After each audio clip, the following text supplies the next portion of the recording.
welcome back to Erudemy Learning. Last video we learned about while loops. You will find the link of that video in the description box down below. Today we are going to be learning about for loops. So let's go. What are for loops for? We saw while loops in the previous video as a way of repeating something like a command or action over and over. Let us look at an easier way to do this, the for loop. Let us create the Microsoft Small Basic Code to print the first 10 natural numbers. We start with 1 and go till 10. This can be done in a loop. We are going to use the for loop to do this. We can write the exact process in Microsoft Small Basic like this. First write for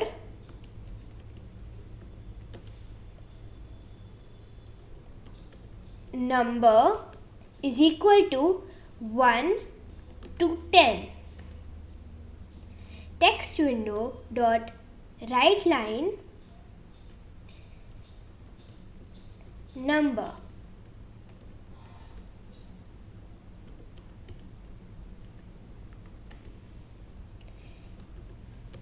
And for.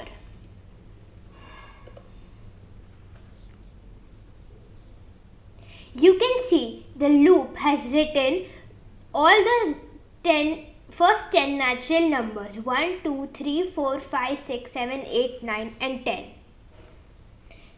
This code shows a variable called number being declared and given the value of 1 in the for loop itself. Every time the code runs through the loop, it automatically increments the current value of the variable number. Then the line of the code within the for loop references the variable and prints it out using text window dot write line is equal to number. You can see this in action when we run the program. The loop condition is given as a range using the to keyword. The variable number is incremented until it reaches the end of the range given in the loop condition. The loop in this case runs 10 times. Once the loop reaches its end, we use the end for keyword to signal that the for loop will end. The variable that is getting assigned, the number can be used however you want.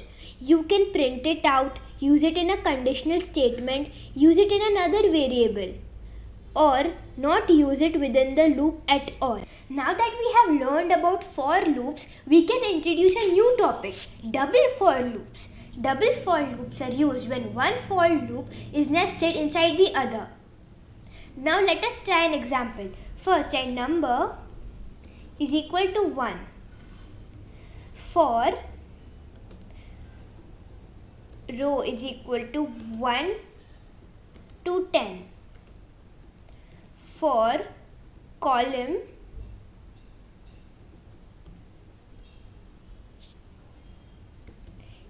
is equal to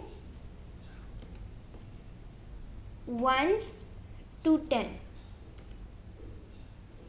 Text window dot write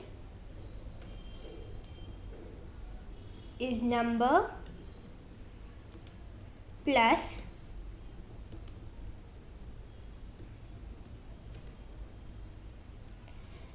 number is equal to number plus 1 and for. Text window dot write line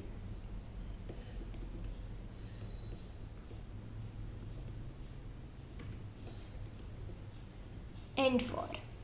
Now let us run this program.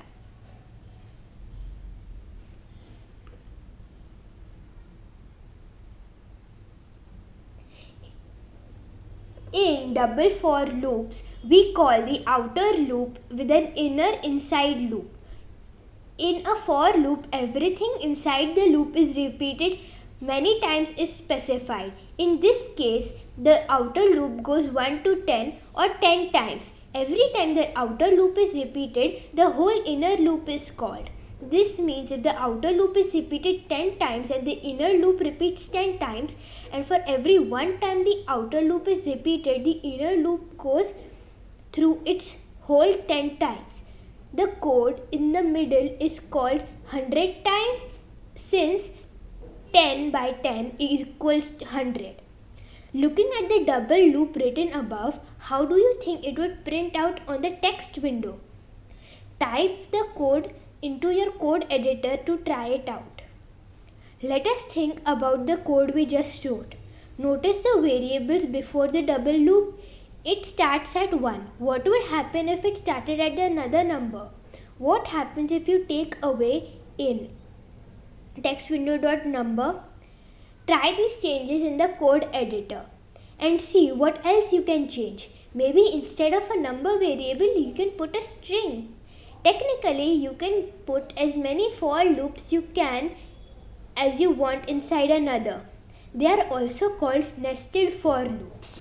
Looped drawings. One part of the loop we haven't talked about is changing the amount we are looping through 1 to 10.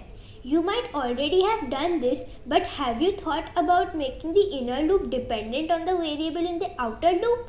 Let us try it. For row is equal to 1 to 10.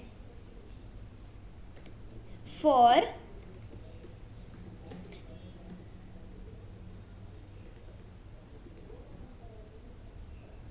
column is equal to 1 to row. Text window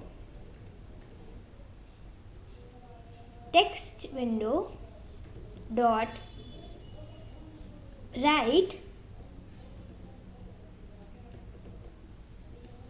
is an asterisk.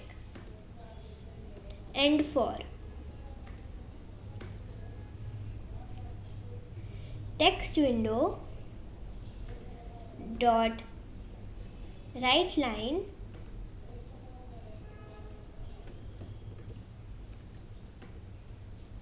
and for. Now let us see what this code makes. Can you see the code makes a triangle? If you can make a triangle that looks like this. This is it for today. I hope you liked the video. In the next video, we are going to be learning about subroutines. Until then, bye.